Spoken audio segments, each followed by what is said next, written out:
Formula 1 returns to the Circuit de Catalunya for pre-season testing ahead of the 2018 Formula 1 season, with much like most previous seasons there was all new regulation changes to contend with. However, nothing is major from the change from 2016 to 2017. The most notable change is the introduction of the new safety device named the Halo, to be added into all FIA open-wheel racing categories. The purpose of the device is to protect the head of the drivers from large oncoming debris such as wheels, or in extreme cases the spring that hit Massa at the Hungarian Grand Prix in 2009.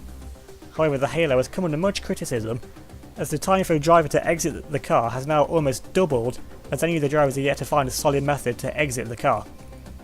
Rules for the power units have also changed for this coming season, and the regulations have been relaxed and gone are the days of 4 power units per season, and returned the pre-2014 regulations of 8 power units per season.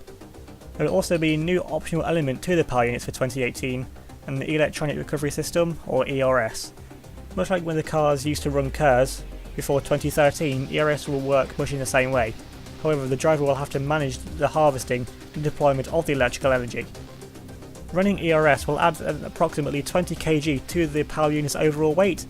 However, despite the weight advantage, BMW have stated that their M Sport 04H power units will run ERS, after seeing the power advantage that can be gained with the electrical energy will outweigh the greater weight added to the car, and Toyota also confirmed that they will trial ERS during pre-season testing.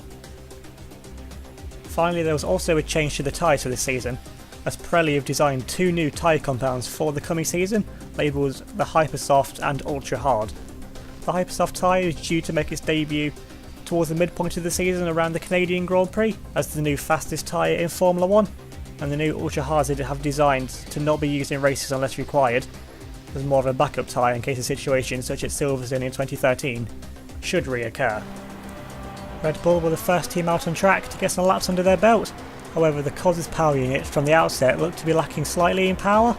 However, the chassis and aero of the RB14 has ever looked to be the class of the field early on, and Christian Horner has been very vocal to the media about his team's chances for the championships for the coming season. Red Bull keep faith in Daniel Kvyat and keep him on for a 3rd season, as well as Dutchman Max Verstappen. Helmut Marko has stated that both drivers will receive equal opportunities within the team.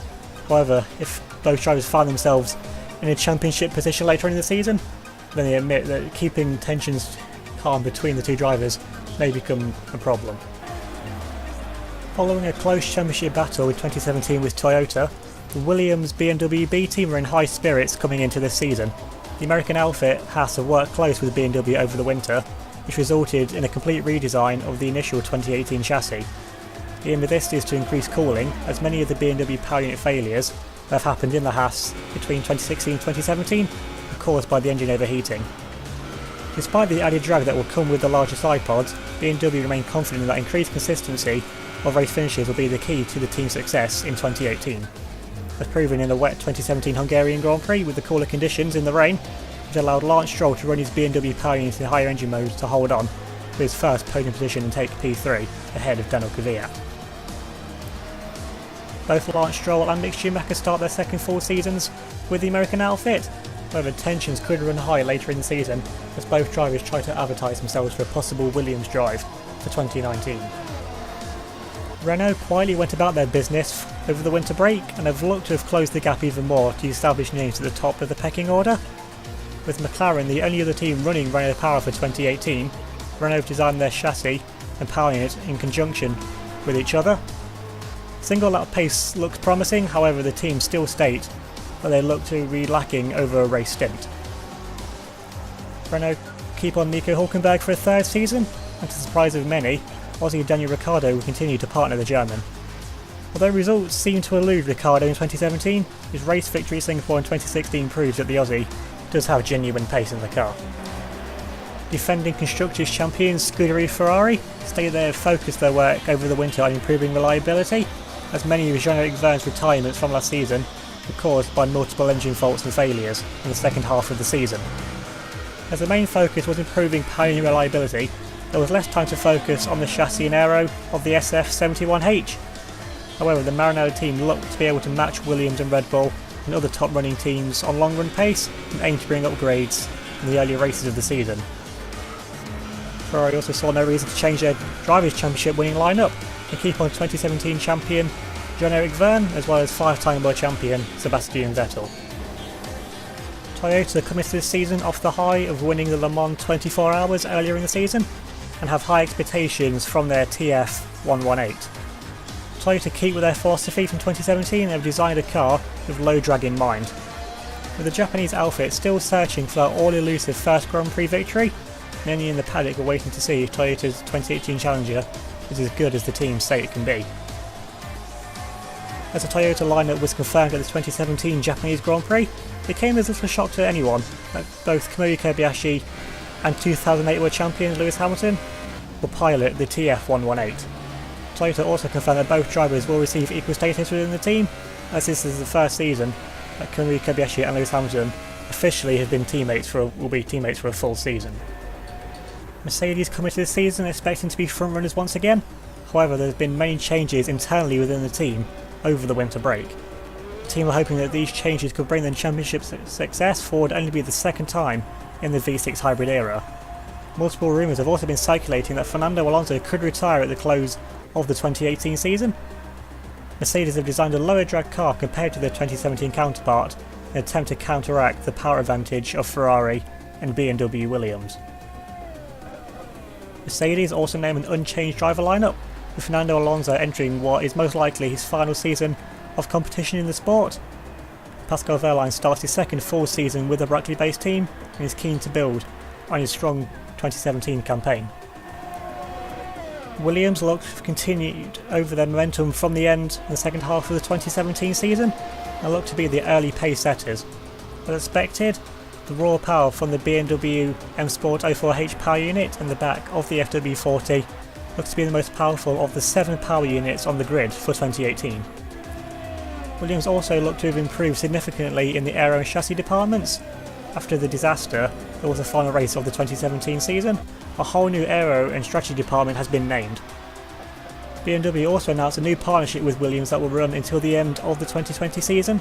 However, Martini confirmed that they will not renew their partnership with Williams, the contract that runs out at the end of the 2018 season. Williams named an unchanged driver lineup of Josh Tiro and Robert Kubica. Many in the paddock expected relations to break down over the winter between Tiro and the Williams team. However, Tiro has stated that the relationship with the British outfit has never been better. After 3 uninspiring seasons, Honda and McLaren part ways. This left McLaren to switch to Renault power units for the 2018 season. However, as the radical MP4-33 was heavily designed around fitting a Honda engine, there was little time for McLaren to redesign the chassis to accommodate new Renault power.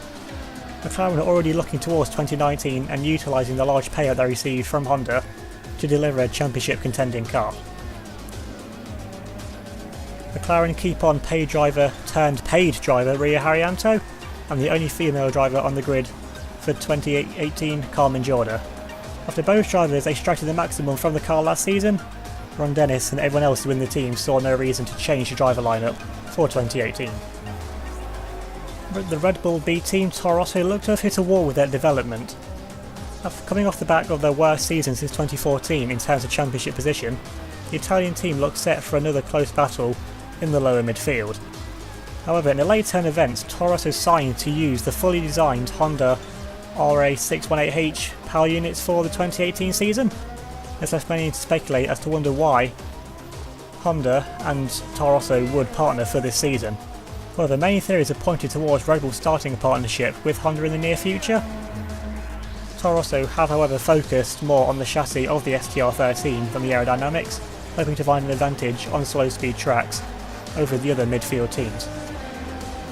Carlos Sainz knows it's make or break time as he starts his third and final season with Toro Rosso, and partnering Spaniard will be Pierre Gasly, who starts his second season in Formula 1. Sauber came into the final race for 2017 with funds having run completely dry. Ferrari came into the aid of the Swiss team over the winter break, and upon agreeing to sign Formula 2 champion of Ferrari Junior Charles Leclerc, Ferrari announced they were to purchase 80% of the Sauber team to form an effective Ferrari B team. As part of this deal, Sauber must now take on at least one Ferrari young driver, however the Swiss outfit are free to choose the second driver for the team. Alfa Romeo also returned to Formula 1 as technical partners with Sauber and were branded as the main title sponsor for the Swiss outfit. Charles Leclerc makes his much anticipated step up to Formula 1. His teammate and biggest rival will be old hand Adrian Sutil, who will be sharing the seat with Ferrari test driver Antonio Giovinazzi. Sutil enters his 12th season of Formula 1 and amazingly is still without a podium finish. Often extracting the maximum from the Sauber cars of late, could 2018 finally be the year that the popular German stands on the rostrum.